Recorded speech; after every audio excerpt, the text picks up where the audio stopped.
A gente vai continuar aqui no assunto de cosmovisão cristã. E eu queria, na verdade, assim, o centro do que eu vou falar agora tem a ver com a forma como a gente interpreta a realidade ao nosso redor e como que a visão bíblica e hebraica influencia nisso. Tem uma passagem bem conhecida nos evangelhos onde Jesus está sendo julgado e uma pergunta, quando ele afirma ser ele mesmo a verdade, uma pergunta é feita para ele sobre o que é a verdade. Quantos lembram disso, desse momento? Se eu não me engano, no Evangelho de João.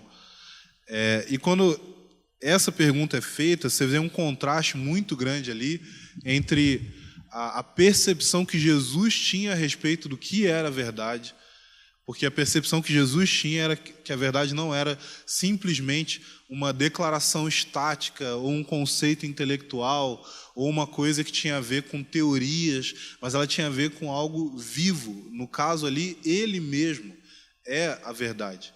Então, Jesus é a fonte de todas as coisas.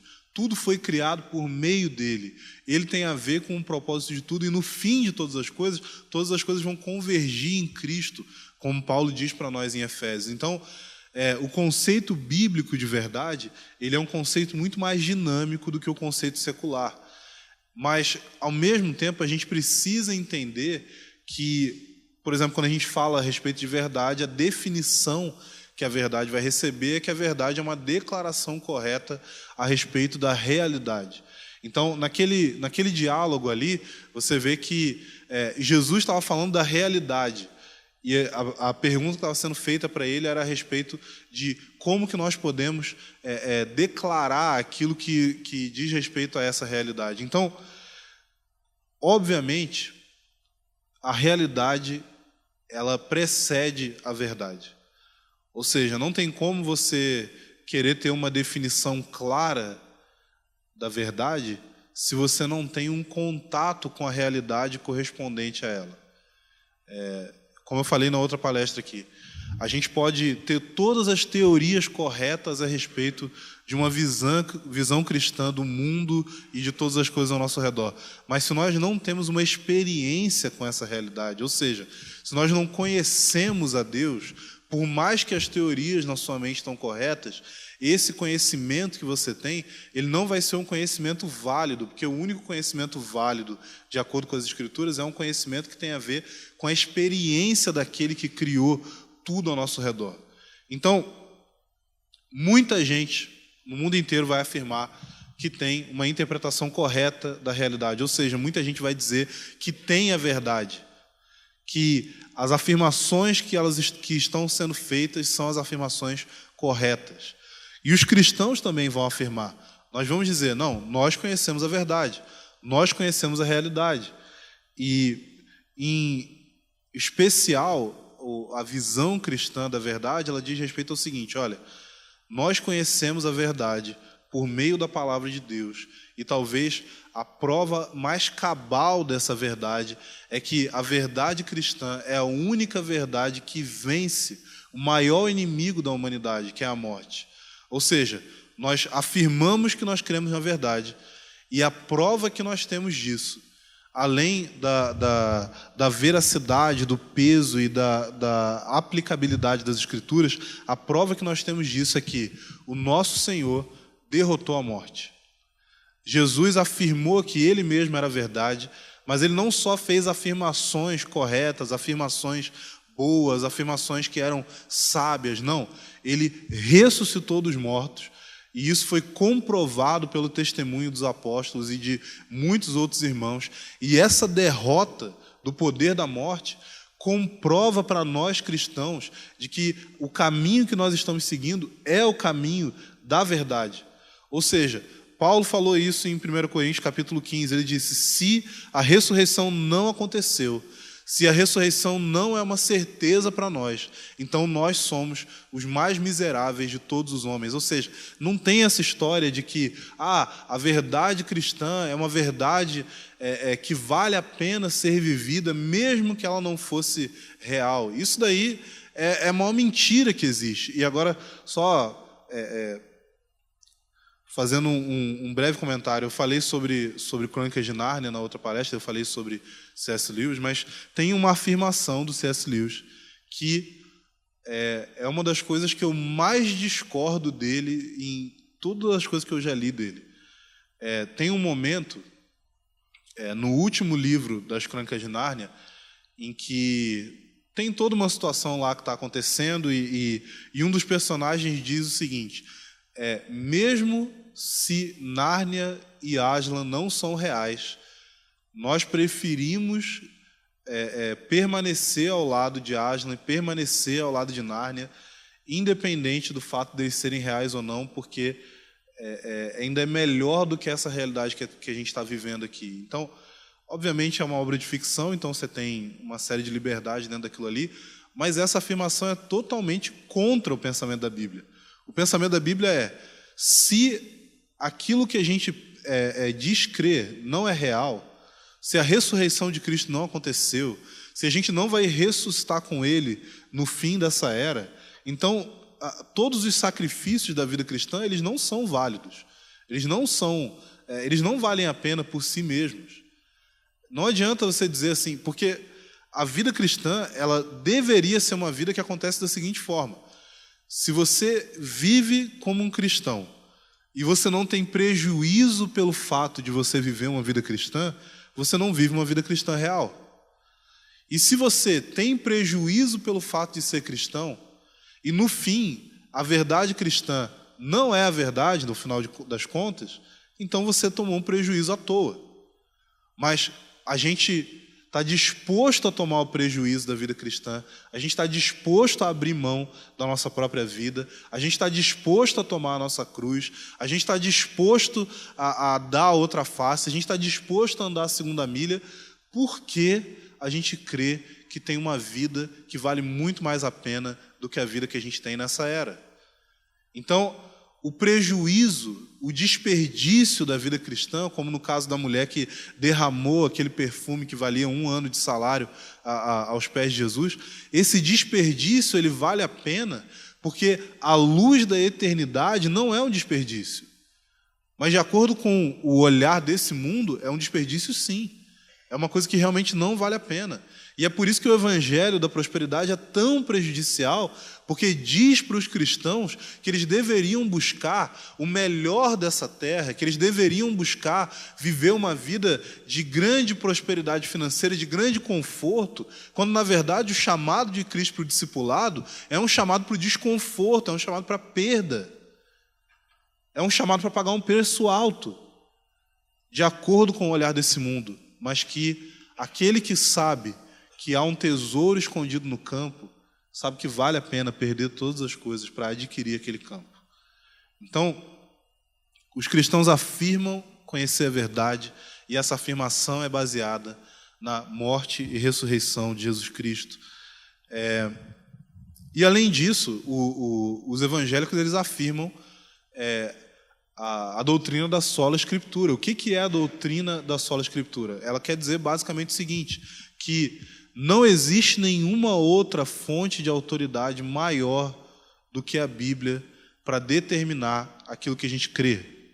Ou seja, se você vai formular uma doutrina, se você vai ensinar alguma coisa, você pode ter influência de homens e mulheres que escreveram, que pregaram, que ouviram algo de Deus? Pode, mas a partir do momento em que aquilo que pessoas afirmam ouvir do Espírito Santo entra em discordância com o que a Bíblia afirma, a gente vai permanecer com a Bíblia. E esse foi o grande cisma da Reforma Protestante, porque na época da Reforma, o catolicismo romano estava afirmando que a tradição havia criado a Bíblia, e pelo fato da tradição ter criado a Bíblia, a tradição era maior do que a Bíblia, logo, as bulas papais eram coisas que tinham, se não o mesmo nível, um nível maior de autoridade do que as Escrituras. E isso daí a gente entende como sendo errado. Mas a questão é que, mesmo que os evangélicos afirmem o sola escritura, ainda que a gente crê na Bíblia como a fonte da verdade, nós discordamos de inúmeras maneiras do conteúdo e significado dessa verdade. Então, todos aqueles que vieram da Reforma Protestante vão dizer: a gente crê que a Bíblia é a fonte da verdade. Mas quando você vai chegar no que quer dizer a verdade que a Bíblia afirma, você tem um monte de interpretação diferente. Você tem um monte de discordância. Você tem diversas linhas. Um vai dizer: tem que batizar, colocar o corpo todo debaixo d'água. Aí o outro vai falar: não, pode só jogar água na cabeça. Aí o outro vai falar: não, nem precisa batizar. Aí o outro vai falar que esse batismo é o batismo do Espírito Santo. E aí vai ter uma confusão. Inclusive tem aquela piada do presbiteriano que estava discutindo com o batista, e ele chegou para ele e perguntou assim: se eu entrar na água só até a cintura, vale? Ele falou: não, não vale. Se eu entrar até o peito, vale? Ele falou: também não vale. Se eu entrar até o pescoço, vale? Ele falou: também não vale. Aí ele chegou... Ele estava quase perdendo a paciência, o presbiteriano, perdendo a paciência com o batista. Se eu for até o olho, vale? Ele falou: não vale, tem que mergulhar tudo. Ele falou: então, se eu for até a sobrancelha, não vale, não vale. Mas se eu mergulhar até o topo da cabeça, vale? Ele falou: vale. Ele falou assim: então, a gente vai só na parte que importa.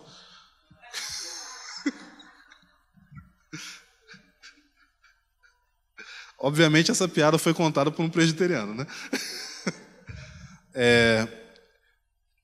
Ou seja, mesmo afirmando a Bíblia, a gente tem diversos tipos de interpretações da Bíblia. E isso tem causado inúmeras divisões.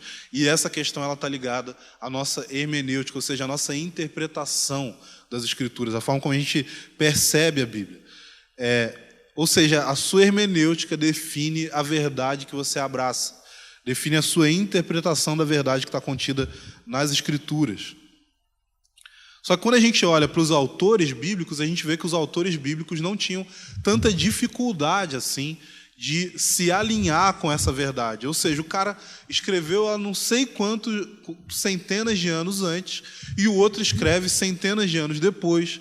E independente dessa distância cultural, dessa distância de experiência de vida, dessa distância, às vezes até de estudo, você vê que eles estão alinhados. Os autores bíblicos, eles conseguem falar palavras que se encaixam uma com a outra, no mesmo espírito, na mesma doutrina, sem contradição, sem um desfazer o que o outro falou.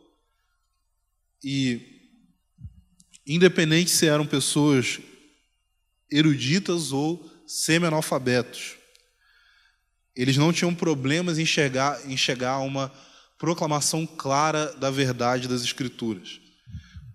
Então, além desse problema, da forma como a gente aborda a Bíblia, da nossa interpretação, a gente tem também um problema de uma linha de teologia liberal que entrou na igreja. Ou seja, o que é a teologia liberal? A teologia liberal é uma teologia feita por pessoas que não creem na plena autoridade da Bíblia.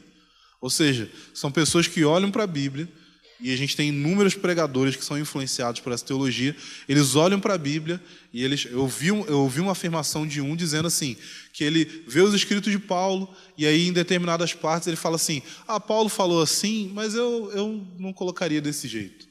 Eu acho que eu não concordo com essa parte. Ou seja, eles se veem no direito não de discordar só da interpretação de outro, porque isso daí a gente tem visto acontecer, mas eles se veem tendo o direito de discordar do próprio autor bíblico. Ou seja, eles não creem que os autores bíblicos foram de fato inspirados pelo Espírito Santo e que as palavras da Bíblia são palavras de Deus para nós.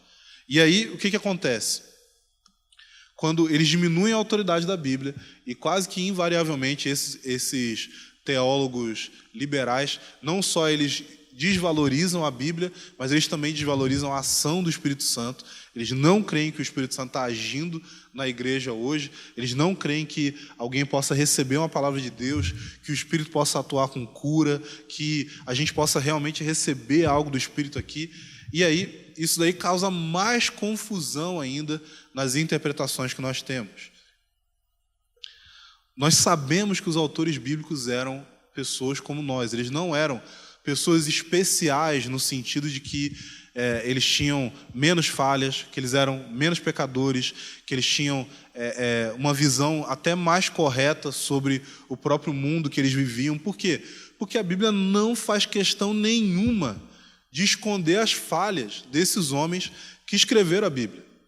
A gente vê que os escritos de Pedro são inspirados, mas você vê lá Paulo meio que dedurando Pedro, falando lá que Pedro estava comendo com gentios, e quando os discípulos que eram da parte de Tiago chegaram, Pedro saiu fora e fez que não era com ele.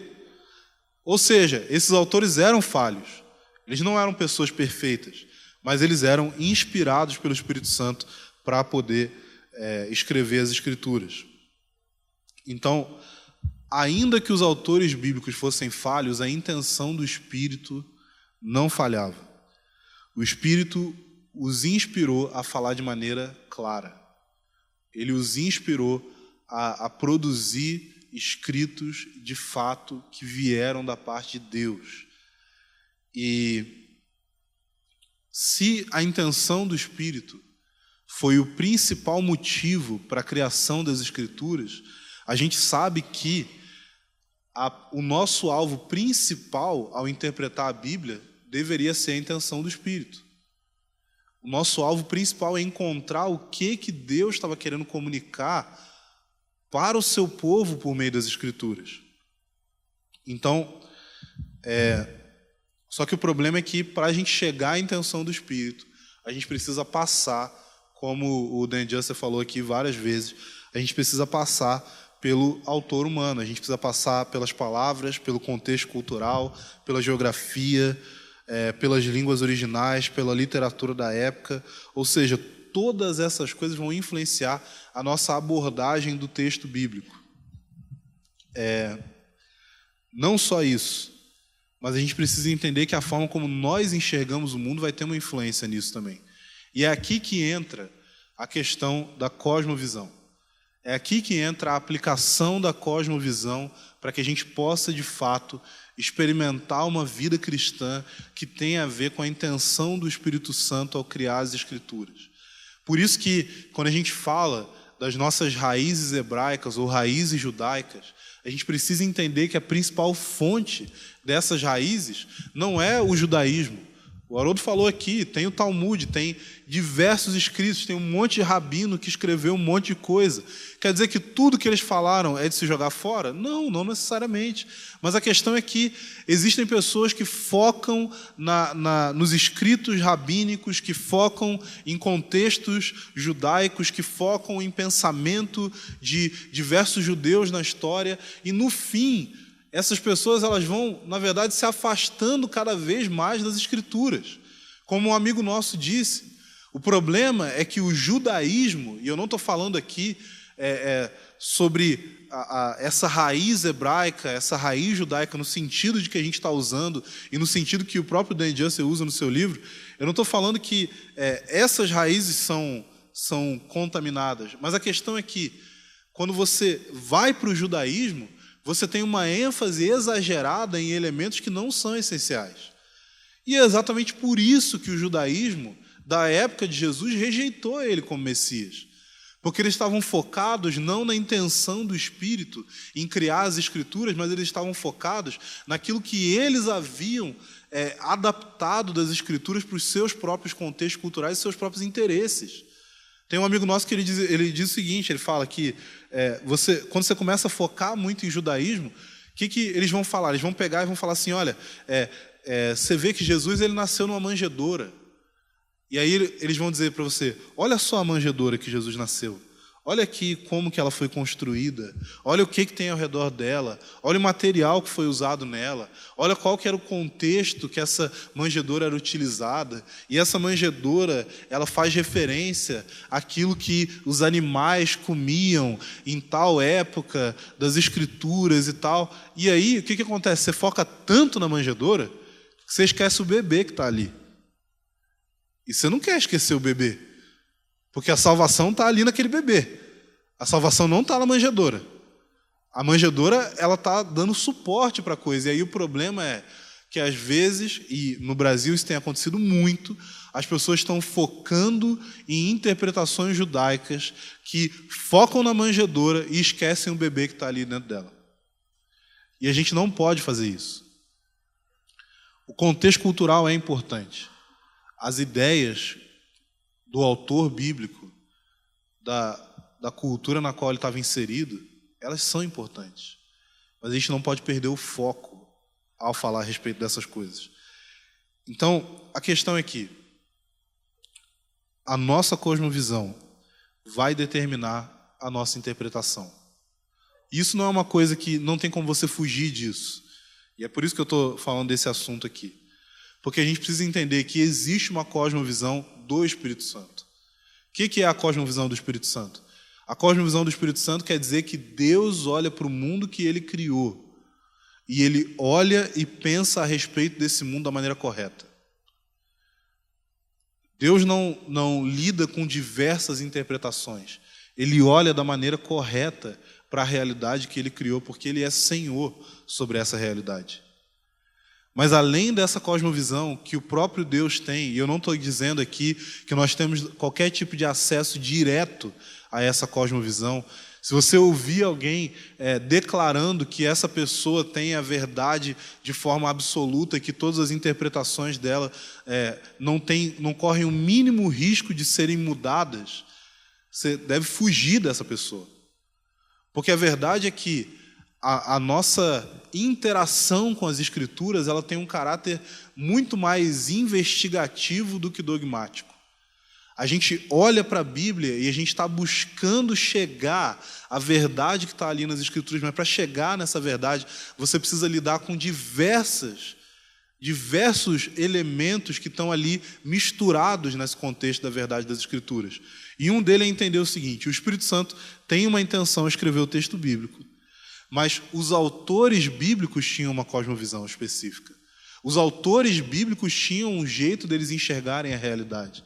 E a questão é que a forma como os autores bíblicos enxergavam a realidade não era a forma completamente correta. Isso quer dizer que o texto é falho pelo fato deles serem falhos? Não. Mas isso quer dizer que Deus precisou comunicar a sua palavra de uma forma que fosse inteligível para eles. Deus precisou comunicar a sua palavra de uma forma que eles pudessem registrar de uma maneira humana. Deus não ia chegar, como eu falei na palestra anterior, Deus não ia chegar e falar assim: olha, esse registro aqui de quando Josué fala que o sol parou, na verdade você não deve colocar ali que o sol parou não, tá? Você deve colocar que a terra parou, porque na verdade o sol fica parado. Assim, Deus não ia jogar conceitos científicos sobre os autores bíblicos para que eles pudessem produzir um documento que fosse válido para todas as épocas. Sabe por quê? Porque a própria ciência, que afirma tanto a autoridade, ela está em constante mutação. Se você pegar o que a ciência afirmava 50 anos atrás, você vai ver que tem inúmeras mudanças nos dias de hoje. Esse não era o objetivo de Deus, essa não era a intenção dele. Ele tinha uma intenção específica, mas ele precisava comunicar dentro daquilo que tinha a ver com a época na qual aqueles escritores estavam vivendo. Uma outra coisa que a gente vai ter que levar em consideração é que, quando você vai abordar uma determinada doutrina bíblica, você tem diversas interpretações na história. E, às vezes, a gente eu já vi isso acontecer muito, pessoas que acham que elas caíram de paraquedas na história e elas não sabem que um determinado assunto foi discutido durante muitos e muitos anos. E que muita coisa foi falada e produzida a respeito daquilo ali. E aí a gente quer chegar do nada e falar assim: não, mas eu acho que é isso, tá, tudo bem. Mas o problema é que, às vezes, o que você acha que já foi achado por outros. E esses outros que acharam que você acha hoje tiveram que sofrer com as várias consequências daquilo que eles acharam. Eu lembro de uma história que o Chris Walton conta, que ele estava lá estudando a Bíblia e ele começou a ver um negócio na Bíblia ali que ele chamou de manifestação dos filhos de Deus. E ele começou a estudar sobre isso e orar e fazer anotações e tal. E aí ele foi conversar com outro irmão lá que é da liderança lá da Bethel, e ele foi falar, só que esse irmão é um irmão que é mais teólogo, é um cara que conhece bastante história, e aí ele foi falar com esse irmão e falou assim: então, eu estava estudando, e aí eu vi esse negócio aqui da manifestação dos filhos de Deus. Eu sei que ele explicou tudo para esse irmão, E no fim da explicação dele, o irmão virou para ele e falou assim: olha, eu entendi o que você falou. Só que essa doutrina que você está falando é uma doutrina que já foi pregada ali na década de 40, década de 50, e ela produziu esse. E aí foi enumerando as inúmeras consequências negativas daquela doutrina que, de acordo com o Chris Walton, ele tinha acabado de descobrir na Bíblia. Ele nunca tinha ouvido falar naquilo. E o problema é que várias vezes a gente acaba errando pela nossa falta de conhecimento na história. As tradições teológicas, bíblicas da igreja, elas não são infalíveis, mas elas são extremamente úteis. Porque a gente precisa ver aquilo que já foi falado antes, como que aquilo foi aplicado, o que erraram naquilo, como que a gente pode aprender com aqueles erros. Mas além dessas tradições da igreja, a gente também tem a nossa própria cosmovisão. A gente tem a nossa forma de olhar para o mundo. E a coisa principal que a gente precisa prestar atenção é que a forma como nós olhamos para o mundo, ela com certeza tem erros. Com certeza tem falhas. Assim como os autores bíblicos tinham falhas, assim como na tradição da igreja tiveram falhas, a nossa visão também tem falhas. E isso que o Haroldo estava falando aqui, a respeito de aliança e comunhão, isso é essencial para que a gente possa encontrar essas falhas, porque quando a gente lida com pessoas diferentes, a gente é obrigado a reavaliar as nossas próprias convicções. E a questão é que, com essas diversas cosmovisões, a gente precisa entender como que os conceitos de cosmovisão podem resgatar o pensamento bíblico e hebraico e fazer com que a gente tenha uma visão renovada ao olhar para as Escrituras. E, para falar a respeito disso, eu coloquei aqui 4 pontos principais. Esses pontos são a soma total da realidade, protologia, ou estudo do início de todas as coisas, escatologia, que é o estudo do fim de todas as coisas, e soterologia, que é o estudo da salvação. Quando você vai olhar para qualquer tipo de pensamento sobre a realidade, qualquer tipo de cosmovisão, a cosmovisão dos hindus, do Islã, cosmovisão naturalista, que crê que esse mundo que a gente vê aqui é tudo que existe, qualquer tipo, até mesmo a cosmovisão ateísta, qualquer forma de olhar para a realidade, você vai ver que vão ter esses mesmos elementos aqui. E uma analogia boa que um autor chamado John Harrigan faz é que a gente pode olhar isso como um jogo. Geralmente um jogo ele vai ter o campo, as regras, os jogadores e os objetivos.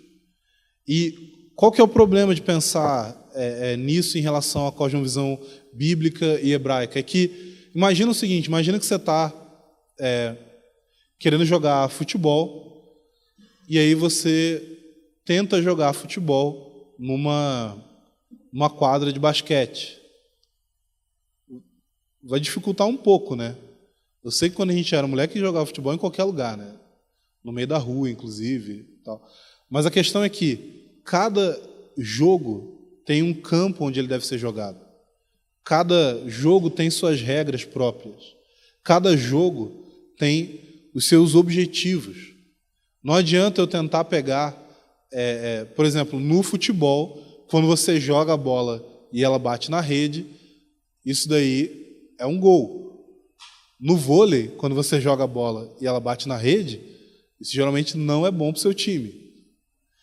Então, o jogo que você está jogando vai determinar como você vai enxergar esses objetivos e qual vai ser o campo no qual você vai jogar esse jogo. Então, quando a gente olha para a visão bíblica e hebraica, a gente precisa entender que o campo no qual nós estamos jogando, de acordo com o naturalismo, o campo no qual nós jogamos é o universo, todo o mundo visível.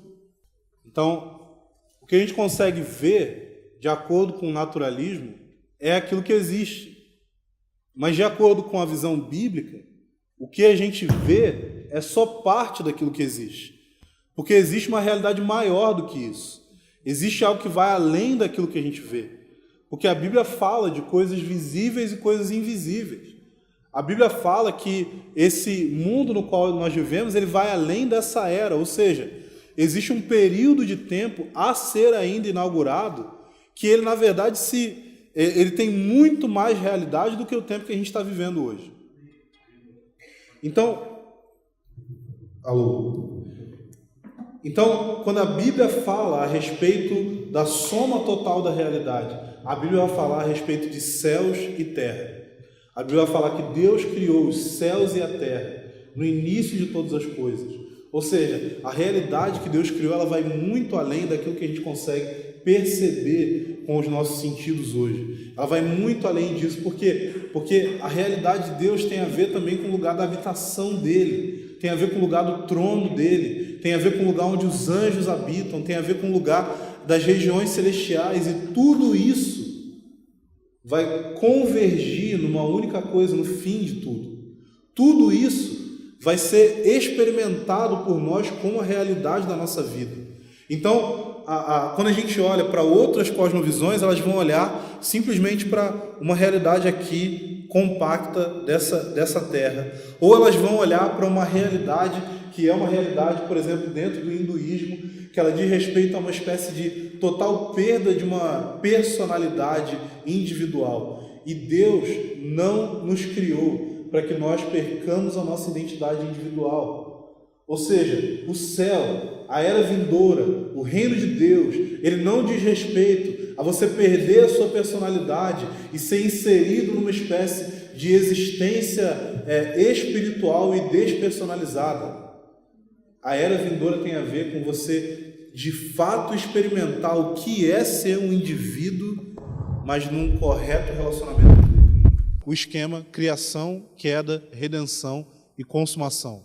Eles vão dizer que tudo tem uma origem, mas ao mesmo tempo que tudo tem uma origem, tem um motivo pelo qual as coisas são do jeito que elas são hoje, ou seja, por que existe mal nesse mundo? Por que nós estamos vivendo uma vida onde a gente está definhando e morrendo? Por que existe doença? Por que existe maldade? Tem uma explicação bíblica para isso. E quando você olha para a forma como um judeu olha para o mundo, você vai ver que tanto a noção de criação quanto a noção de queda são coisas muito presentes na visão judaica. Ou seja, ao mesmo tempo que existe um pensamento diferente do pensamento da filosofia, do platonismo que influenciou tanto a igreja, ao mesmo tempo que existe um pensamento de que o trabalho é uma coisa nobre, é uma coisa válida, é uma coisa que glorifica a Deus, também há um pensamento de que o trabalho ele é difícil. O judeu sabe que Deus criou o trabalho como algo bom e que não existe, por exemplo, um valor menor em fazer um trabalho manual do que fazer um trabalho intelectual. Essas categorias são categorias que vêm da filosofia para nós. As pessoas hoje, muita gente na igreja fica falando assim, não, eu queria ficar integral no ministério, meu desejo é trabalhar na obra. Mas o desejo da pessoa não é trabalhar na obra. Na verdade, a pessoa está tendo seu pensamento moldado pelo fato de que ela crê que fazer um trabalho espiritual é uma coisa válida. E fazer um trabalho manual, ou um trabalho como muita gente chama de secular, não é uma coisa válida. Mas isso não são categorias bíblicas. Isso são categorias que foram influenciadas pelo pensamento filosófico platônico. Quando a gente fala a respeito de trabalho, a gente precisa entender que Deus criou o trabalho. Deus não criou o trabalho como uma maldição para o homem. Eu já vi tanta gente falando isso, que a gente trabalha hoje só por causa de Adão. Não, você não trabalha por causa de Adão, você trabalha por causa de Deus. O seu trabalho é difícil por causa de Adão. Mas no reino de Deus, na era vindoura, vai continuar tendo trabalho. E esse trabalho vai continuar glorificando a Deus. E esse trabalho vai ser um trabalho que vai ser criativo e que vai trazer realização. E a gente vai poder expressar a nossa criatividade, porque nós fomos seres criados por Deus para refletir a sua imagem. E Deus é um criador. Por isso o ser humano é um ser criativo. A gente precisa resgatar esses valores. A gente precisa olhar para o início de todas as coisas e deixar que isso molde o nosso pensamento. A gente vive num mundo caído. Tem muita gente que fica preocupada com doença. Tem muita gente que fica falando assim, fica em crise porque fala, porque eu queria que tivesse mais cura na igreja. Sim, a gente quer que tenha mais cura na igreja. A gente crê que vai ter mais cura na igreja. A gente crê que Deus vai derramar mais poder do Espírito Santo. Mas você precisa se ligar na realidade de que nós somos seres humanos, caídos, falhos, corruptíveis, e chega uma hora que você morre.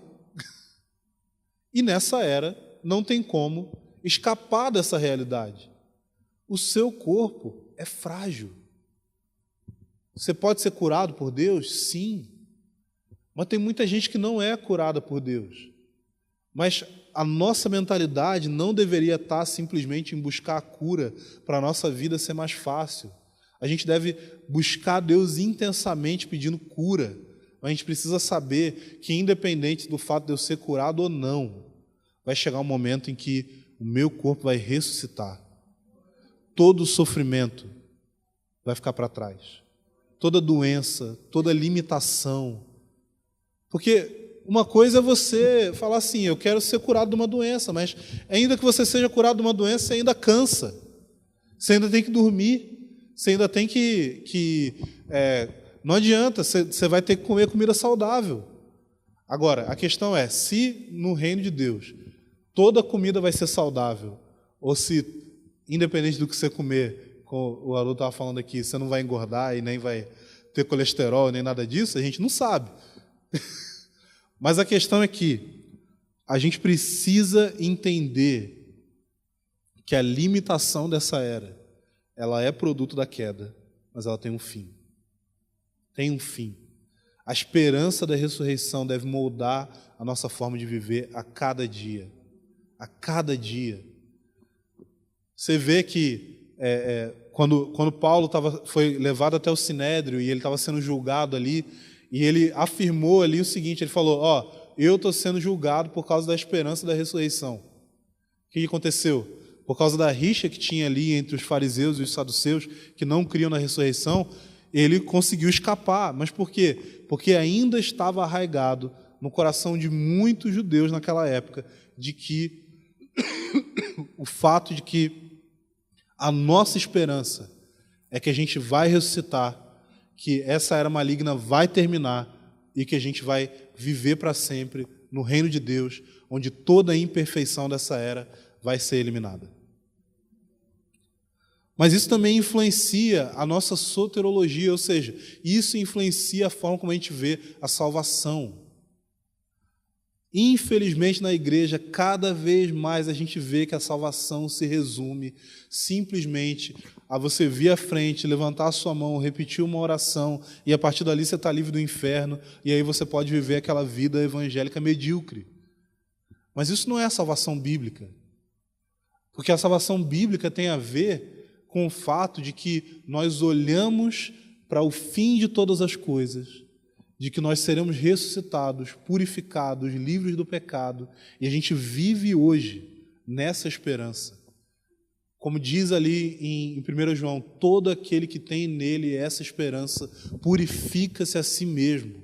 Quando a gente olha para o fim de todas as coisas, a gente remodela a forma como a gente pensa sobre a nossa salvação hoje. Você não está sendo salvo só do inferno, você está sendo salvo da escravidão do pecado. Você está sendo salvo do pensamento dessa era. Você está sendo salvo de todo tipo de mentalidade que diz para você que essa vida não tem importância. De todo tipo de mentalidade que diz para você que você não deve se esforçar, que você não deve batalhar para poder glorificar a Deus, que você não deve fazer sacrifícios para isso, que você simplesmente deve viver uma vida ali na média para você ser livre do inferno. E para mais uma vez citar o C.S. Lewis, ele dizia o seguinte, que o nosso problema não é que nós somos demasiadamente ambiciosos. Nosso problema é o contrário, a gente não tem ambição suficiente. Ele fala que os cristãos que tentam viver uma vida na média, eles são como crianças que brincam na favela com bolinhos de lama e recusam um final de semana na praia. A vida cristã, ela não é feita para que a gente tente viver uma vida igual à vida dos outros ao nosso redor, daqueles que não conhecem a Cristo, só que com algumas melhorias e uma ajuda de Deus. Não, a gente foi chamado para viver uma vida completamente diferente. Completamente diferente. Mas isso daí inclui o quê? Quando você olha para os judeus, quando você olha para tudo que eles construíram na história, quando você olha para quantos judeus receberam um prêmio Nobel, quando você olha para quantas instituições foram criadas e são mantidas até hoje por judeus, você percebe o seguinte, que eles têm uma mentalidade de que o objetivo de Deus não é só, mesmo que ele não está trabalhando de forma consciente a partir disso. Lembra que eu falei que a nossa cosmovisão, ela muitas vezes é inconsciente, ela é pré-teórica, ela tem a ver com o nosso coração. Então, muito judeu, ele trabalha para construir algo e para deixar um legado para as próximas gerações. Aí você pode me perguntar assim, mas como que isso daí se encaixa com uma visão a respeito de uma intervenção de Deus na história, da vinda do reino de Deus para a história? Simples. É porque a visão hebraica não é uma visão onde a vinda do reino de Deus para a terra é uma interrupção da história.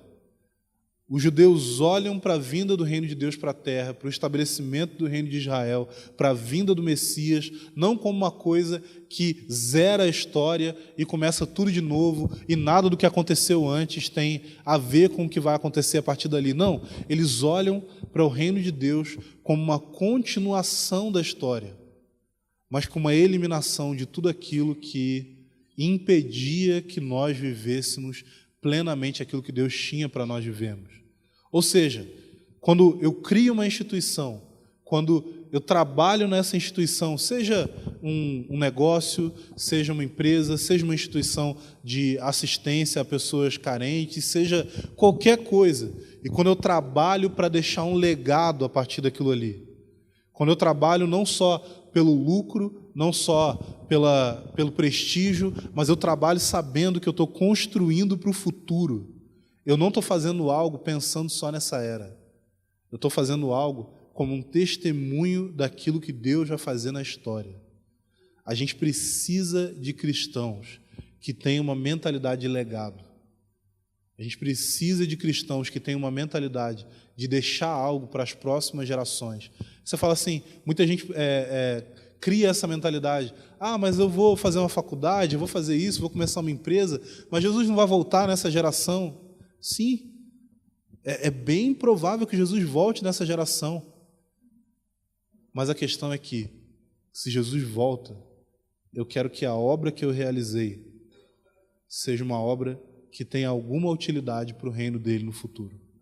Eu quero que a obra que eu realizei tenha sido um testemunho da forma como o próprio Jesus vai governar a terra. Eu quero que aquilo que eu estou fazendo, seja na minha família, seja nos negócios, seja na faculdade, nos meus estudos acadêmicos, seja na igreja, eu quero que isso seja um testemunho do governo de Jesus sobre a terra.